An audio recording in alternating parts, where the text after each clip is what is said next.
काही भटकती आत्मांनी महाराष्ट्र कायम अस्थिर ठेवले। आता ते देश अस्थिर करण्याच्या प्रयत्नात। पंतप्रधान मोदींची शरद पवार यांच्यावर नाव न घेता टीका। संविधान बदलण्यासाठी गुजरातचा आत्मा महाराष्ट्रात भटकतोय। मोदींच्या भटकत्या आत्म्याच्या वक्तव्यावर खासदार संजय राऊतांचं प्रत्युत्तर। आम्ही मोदींना विचारू भटकता आत्मा कोण? अजित पवारांचं लोकशाहीच्या मुलाखतीत वक्तव्य। साताऱ्याच्या बदल्यामध्ये एक राज्यसभेची जागा मिळणार। ती राज्यसभेची जागा साताऱ्यातीलच व्यक्तीला देणार। लोकशाहीच्या मुलाखतीमध्ये अजित पवारांचा दावा।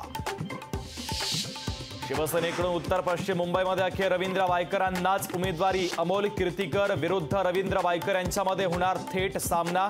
वायकरांच्या उमेदवारीनंतर मनसेची भूमिका काय याकडे मात्र लक्ष। उमेदवारांची यादी आज जाहीर होईल। महायुतीचे सर्व उमेदवार जिंकणार। मुख्यमंत्री एकनाथ शिंदे यांनी व्यक्त केला विश्वास। गिरीश महाजन आणि शांतिगिरी महाराजांच्या शिष्टमंडळाची भेट। शांतिगिरी महाराजांच्या शिष्टमंडळानं महाजन यांची भेट घेतल्यानं अनेक चर्चांना उधाण। एकेकाळचे कडवट शिवसैनिक चंद्रकांत खैरे 5 वेळा नमाज पढण्याचं सांगतात। व्हिडिओ क्लिप दाखवत शिरसाटांचा खैरेंवर हल्ला।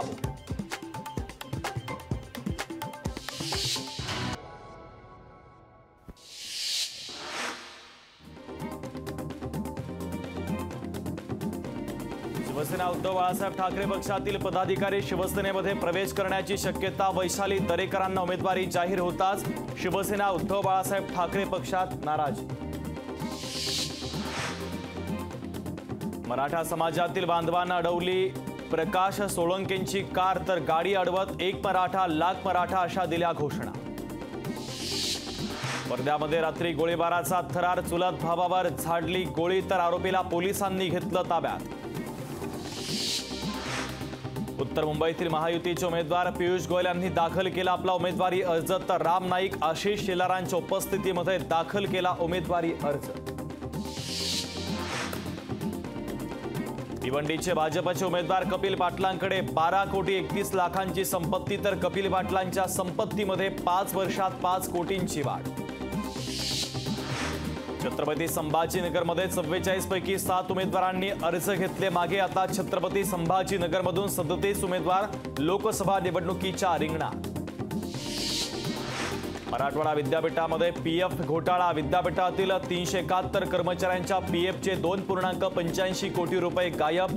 पीएफ कार्यालयाकडून 1982 पासूनच्या पीएफची चौकशी सुरू। यवतमाळमध्ये वादळाच्या तडाख्यात नागरिकांच्या घरावरील टीन पत्रे उडाले। शासनानं नुकसान भरपाई देण्याची नागरिकांची मागणी।